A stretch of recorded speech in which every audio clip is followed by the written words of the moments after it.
પોતે ખેતી કરવી નથી। બહારથી ગોધરાથી માંડીને પંચમહાલથી માંડીને જે મજૂરો આવે છે, ખેત મજૂરો, એને રાખી અને ખેતી કરાવડાવી છે। પોતે હાંડ થઈને બેઠા હોય, ગમે ત્યાં ફાકા ફોદારી કરે ને કા નાનું મોટું કઈ મંડળ હલાવતા હોય અને કા ગામના ઓટલા તાણે। હા, સાચું કીધું છે જગદીશ મહેતા ભાઈ। હા, અમુક શેઠનું કામ તેવું હોય કે એમ જ કરતા હોઈએ। આ બીજા શેઠનો વિડીયો તમે જોઈ લો।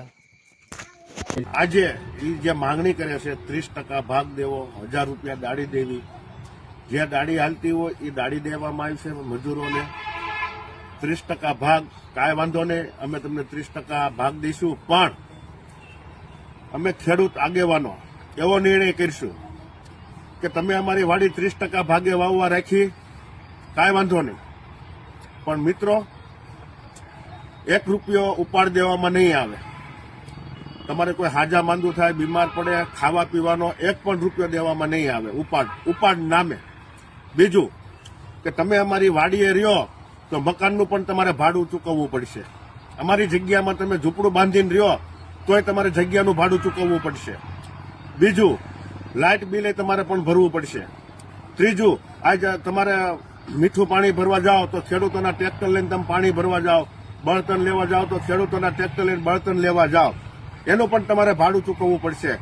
આજે તમે જેમ આદિવાસી સમાજે જે તમે સંગઠન કર્યું, અમે એને અભિનંદન આપી છીએ, ના થવું જ જોઈએ, પણ સામે પણ અમે પણ ખેડૂત પણ એક સંગઠન કરીશું।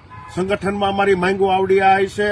વાડીએ રહેશો તો મકાનનું ભાડું દેવું પડશે, લાઇટ બિલનું ભાડું ચૂકવવું પડશે, ટ્રેક્ટર લઈને પાણી ભરવા જાઓ, બળતણ લેવા જાઓ, એનું પણ તમારે ભાડું ચૂકવવું પડશે। બીજા નંબરમાં 1 રૂપિયો અમે ઉપાડ દેવામાં નહીં આવે। એવા ચેતર વચાવાઈ પણ આદિવાસીના હિતમાં કંઈક કીધું છે। પછી તમે એ વિડીયો પણ જોઈ લેજો। તો હાલો મિત્રો, આ વિડીયો ચાલુ કરીએ।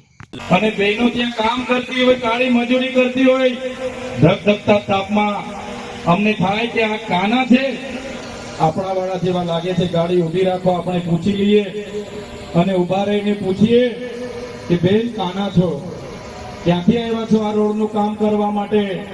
તો મને કહે ભાઈ અમે તો દાહોદથી છે। ત્યારે સાથીઓ, આઝાદીની લડત હોય કે આ દેશના વિકાસની વાત હોય, એ ચાહે વિધાનસભાનો પાયો હોય, હાઈકોર્ટનો પાયો હોય, કલેક્ટર કચેરીનો પાયો હોય, આઈજીડીઆઈજી કચેરીનો પાયો હોય કે ડીએસપી કચેરીનો પાયો હોય, એ પાયામાં આ દાહોદના લોકોનો પરસેવો છે। એટલે આ દાહોદના લોકોના પરસેવાથી બનેલી ઇમારતો છે। અમે ડેમમાં જયારે જમીનો જતી હતી, અમારા આદિવાસી સમાજે આખાને આખા ગામડા ખાલી કર્યા છે। નેશનલ હાઈવે બને, આખાને આખા ગામડા ખાલી કરાવ્યા છે, નહેરોમાં ખાલી કરાવ્યા, જીઆઈડીસીઓમાં ખાલી કરાવ્યા, જીએમડીસીઓ માટે ખાલી કરાવ્યા।